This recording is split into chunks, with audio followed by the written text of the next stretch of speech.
लोग जानते हैं एब्डोमिनल पैरासिम्पथेसिस के बारे में। एब्डोमिनल पैरासिम्पथेसिस क्या होता है? सबसे पहले मेरे पास एक सवाल है, क्या आपने सुना है कभी किसी पेशेंट के पेट में पानी भर गया और उस पानी को निकाला जा रहा है? क्या आपने ऐसा कभी सुना है? किसी पेशेंट के पेट से 2 लीटर पानी निकल रहा है, 1 लीटर पानी निकल रहा है, 3 लीटर पानी निकल रहा है। तो उसी प्रोसीजर को बोलते हैं एब्डोमिनल पैरासिम्पथेसिस। नेक्स्ट देखते हैं एब्डोमिनल पैरासिम्पथेसिस का definition. Abdominal paracentesis is defined as the removal of fluid from the peritoneal cavity. Peritoneal cavity से जो पेरिटोनियल कैविटी जो अपन का है उससे फ्लूइड के रिमूव करने के प्रोसेस को बोलते हैं एब्डोमिनल पैरासिम्पथेसिस। एब्डोमिनल पैरासिम्पथेसिस में हमेशा हम लोग याद रखेंगे 14 से 18 गॉज के नीडल का यूज करते हैं ताकि जो भी थिक फ्लूइड वगैरह हो मोटे नीडल के द्वारा बाहर आ जाए। Abdominal paracentesis is also known as ascitic tapping. ascitic tapping करने के लिए या फिर एब्डोमिनल पैरासेंटेसिस के लिए अपन को एक अल्ट्रासोनोग्राफी मशीन का जरूरत होता है, अल्ट्रासाउंड मशीन का। इस मशीन से हमें पता चलता है फ्लूइड कहाँ पे है और हमारा जो नीडल इंसर्ट हो रहा है वो फ्लूइड के पास जा रहा है या नहीं, या किसी बॉडी ऑर्गन को इंज्योर कर रहा है, किसी बॉडी ऑर्गन को इंज्यूरी तो नहीं कर रहा है। तो इसके लिए अपन के पास एक अल्ट्रासोनोग्राफी मशीन होना जरूरी है। पहले 18 गज का निडल लेते हैं या एलपी निडल लेते हैं। LP needle lumbar puncture needle. उस निडल को सबसे पहले जेट शेप में ऐसे फिर ऐसे करके इंसर्ट करते हैं पेरिटोनियल कैविटी में। उसके बाद फ्लूइड निकालते हैं। एब्डोमिनल पैरासेंटेसिस से जो फ्लूइड निकलता है, एसाइटिक फ्लूइड जो होता है, उससे कौन कौन से जांच होते हैं उसके बारे में देखते हैं।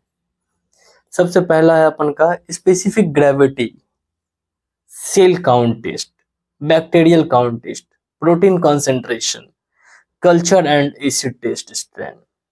ये सारे टेस्ट किए जाते हैं एब्डोमिनल पैरासेंटेसिस से जो एसाइटिक फ्लूइड निकलता है। एसाइटिक टैपिंग के दौरान जो एसाइटिक फ्लूइड निकालते हैं तो एक डब्बे में इसका सैंपल हम लोग लेबोरेटरी भेज देते हैं टेस्ट करने के लिए। एसाइटिक फ्लूइड जो रहता है अपन का स्ट्रॉ कलर का रहता है।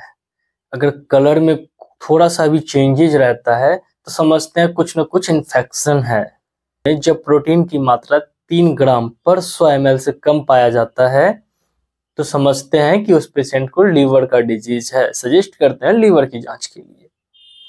अगर ज्यादा पाया जाता है प्रोटीन का मात्रा एसाइटिक फ्लूइड में तो फिर ट्यूमर होने का चांस रहता है, कैंसर होने का चांस रहता है।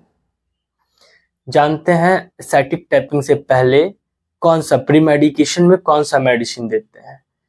तो अपन लोग एसाइटिक टैपिंग में प्री मेडिकेशन में एट्रोपिन 0.65 mg इंट्रामस्कुलर देते हैं half an hour before Asiatic tapping.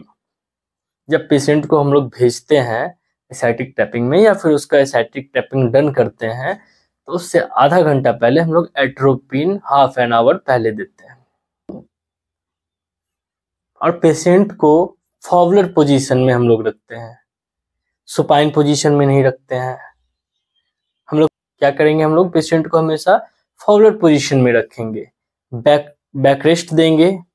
पैरासेंटेसिस के ड्यूरिंग कौन कौन सा इक्विपमेंट हम लोगों के पास रहना चाहिए? सबसे पहले 2 ट्रे रहना चाहिए, एक अनस्ट्राइल ट्रे, दूसरा स्ट्राइल ट्रे।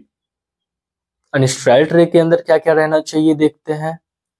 अनस्ट्राइल ट्रे के अंदर रहना चाहिए अपन का mackintosh and towel, sterile gloves and mask, tincture iodine, spirit and tincture benzoin, xylocaine 2%, ये लोकल एनेस्थेसिया हुआ, ज़ाइलोकैन और नोवाकैन 1 या 2%, adhesive tape, scissors, kidney basin, pint measure, bucket, IV bottles, back rest and abdominal binders. ये सब अपन लोग का अनस्ट्राइल tray के अंदर रखेंगे। हमेशा याद रखेंगे ये सारा चीज जो है हमेशा अनस्ट्राइल ट्रे के अंदर रखेंगे। और स्ट्राइल ट्रे के अंदर क्या क्या रखेंगे, sponge holding forceps, window towel, small balls, 2 sponge रखेंगे, swab cotton and 2 ml syringe रखेंगे, subcutaneous needle, scalpel blade, trocar and cannula, sutures, materials, suture, ये सारे चीज जो है अपन लोग इक्विपमेंट में रखेंगे। 2 ट्रे रखेंगे, एक स्ट्राइल और एक अनस्ट्राइल।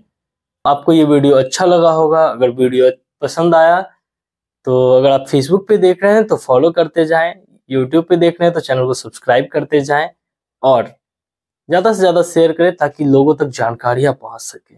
जय हिंद।